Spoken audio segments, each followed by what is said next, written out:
আমরা এটাকে সাধুবাদ জানাচ্ছি। কিন্তু মনে রাখতে হবে এই খালের মধ্যে যাতে কোনো কুমির না চলে আসে। এই যে ভারতের সাথে যে চুক্তিগুলো হয়েছে আপনাদের এবং আওয়ামী লীগের যে চুক্তি হয়েছে, সেই চুক্তির মধ্য দিয়ে এই খালের মধ্যে যাতে হলো আওয়ামী লীগ এবং ভারতীয় কুমির না পড়ে, আমরা সেই কুমির সম্পর্কে আপনাদেরকে হুঁশিয়ার করতেছি।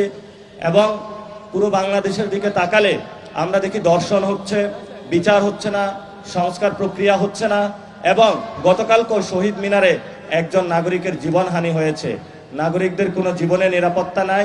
সেই জায়গায় আমরা দেখতে পাচ্ছি কোথায় একটা বাতি বন্ধ করতে হবে, একটু স্ট্যান্ডবাজি করার জন্য গাড়িটা দাঁড় করিয়ে রাখতে হবে, এবং একটু কোদাল দিয়ে কোথাও যা কোদাল মাটি তুলতে হবে। আমরা দেখেছিলাম শেখ হাসিনার সময় অনেক উন্নয়ন হয়েছিল, কিন্তু পুকুর চুরি দুর্নীতি হয়েছিল।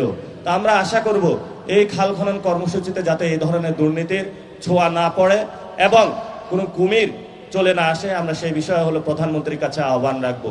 তো অনেকে আমাদেরকে বলে যে তোমরা কথা বলো, তোমাদেরকে কিন্তু খেয়ে ফেলবো। খেয়ে ফেললে কি হবে? হয়তো জেলে নিলে ইমরান খানের মতন অবস্থা হবে।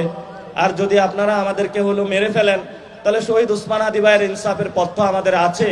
আর যদি বেঁচে থাকি, চাঁদনাবাজি সন্ত্রাস দুর্নীতির বিরুদ্ধে আমাদের লড়াই চলবে, এটা স্পষ্ট কথা।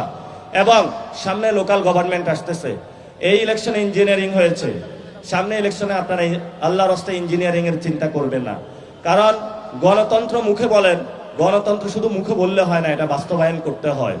এই জন্য আমি আপনাদের কাছে আহ্বান জানাবো, আমাদের যে ফাইটটা আছে একটি নতুন সংবিধান তৈরি করা।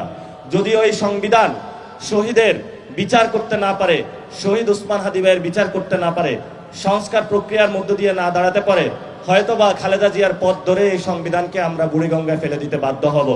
এই জন্য যারা আমাদেরকে বেশি বেশি সংবিধান দেখানোর চেষ্টা করেন, সেই সময় অনেক গণভবন দেখানোর চেষ্টা করা হয়েছিল, বড় বড় মাফিয়া রত্ন দেখানোর চেষ্টা করা হয়েছিল, সেগুলো আমরা গুনি নাই। এখন নতুন করে তারা আমাদের সংবিধানের সবক দিচ্ছে।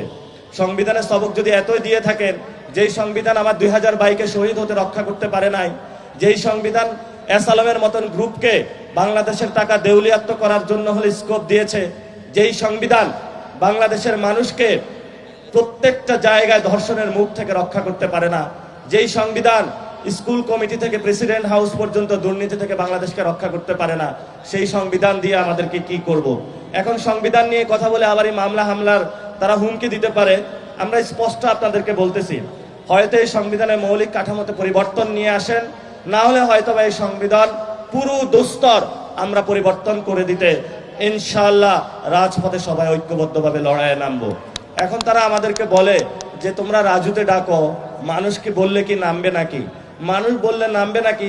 সেই জায়গাটা হলো আপনাদেরকে আমরা স্পষ্ট করে দিতে চাই, হ্যাঁ মানুষ নামবে।